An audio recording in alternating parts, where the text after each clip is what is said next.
হাতে আমরা সিঙ্গাপুরের পতাকা দেখতে পাচ্ছি, কিন্তু আপনি একজন বাংলাদেশী, আসলে বিষয়টা একটু জানতে চাই। বিষয়টা হচ্ছে আমাদের কর্মস্থল, আমাদের পড়াশোনার স্থল হচ্ছে সিঙ্গাপুরে। আমরা থাকি সিঙ্গাপুরে, কর্মস্থল সব কিছু সিঙ্গাপুরে। সো তার জন্য সিঙ্গাপুর ফুটবলার ফেডারেশনের সাথে আমরা ভলেন্টিয়ারিং হিসেবে কাজ করি। যেরকম আমাদের মেন ভলেন্টিয়ার হচ্ছে 24 এশিয়া, আমরা এটার সাথে সংযুক্ত হিসেবে কাজ করি।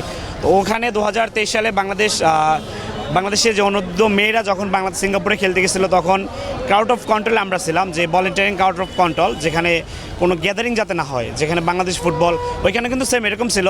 সিঙ্গাপুরের দর্শক ছিল 90%, বাংলাদেশের দর্শক ছিল 10%। সো সেইখানে বাংলাদেশের ফ্ল্যাগ একমাত্র আমরাই উড়িয়েছিলাম, এবং ওইখানে আমরাই বলেছিলাম যে হ্যাঁ, আমরাই বাঙালি গর্বিত।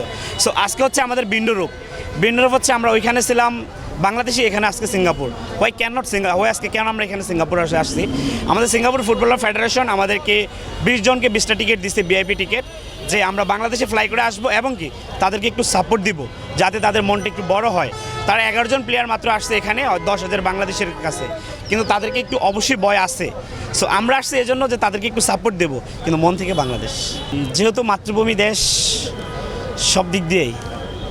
যদিও আমরা সিঙ্গাপুরকে সমর্থন দিতে আসছি, এটা আমাদের মাতৃভূমি, অবশ্যই আমাদের মনে প্রাণে অবশ্যই বাংলাদেশ থাকবে। আচ্ছা, আমাদের হাতে দেখতেছেন সিঙ্গাপুরের ফ্ল্যাগ, সিঙ্গাপুর ন্যাশনাল ফ্ল্যাগ। এটা আমরা সিঙ্গাপুরে থাকি, আজকের খেলার উদ্দেশ্যে আমরা সিঙ্গাপুর থেকে আসছি, এবং আমাদের আজকে টিকিট স্পন্সর করতেছে সিঙ্গাপুর ফুটবল অ্যাসোসিয়েশন। ওনাদের মাধ্যমে আমরা আজকে টিকিট পেয়েছি, যারা ওনাদের রিকোয়েস্টে আজকে আসছি। আমরা অনেক দিন পর, দীর্ঘ 15-16 বছর পরে আমরা এরকম একটা খেলা পেয়েছি, যেটা আমরা উদযাপন করতেছি।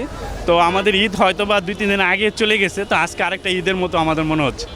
তো আমরা ডেফিনেটলি এটা আজকে এনজয় করব। আর অনেকে হয়তো বা মনে করতে পারে আমরা কেন সিঙ্গাপুরের ফ্ল্যাগ নিয়ে আজকে ঘুরতেছি বা মাঠে যাব। আসলে আমরা সবাই কর্মজীবনের কারণে সিঙ্গাপুরে থাকি দীর্ঘ 2 যুগ ধরে। তো সিঙ্গাপুরে আমরা বিভিন্ন ভলেন্টিয়ারে কাজ করে থাকি, সেই সুবাদে সিঙ্গাপুর ফুটবল অ্যাসোসিয়েশনের সাথে আমাদের একটা সুসম্পর্ক আছে। তো আমাদের কাজের দক্ষতার উপর নির্ভর করে সিঙ্গাপুর ন্যাশনাল টিমের যে অধিনায়ক, সে রিকোয়েস্ট করেছে আমাদেরকে আজকে এই খেলাটা এনজয় করার জন্য এবং ওদেরকে সাপোর্ট করার জন্য। যেহেতু হাজার হাজার বাঙালি থাকবে, ওরা ভয় পাচ্ছে আমাদের সাথে কিভাবে খেলবে, তো ওনারা চাচ্ছে যাতে কিছু বাঙালি ওনাদেরকে সাপোর্ট করে।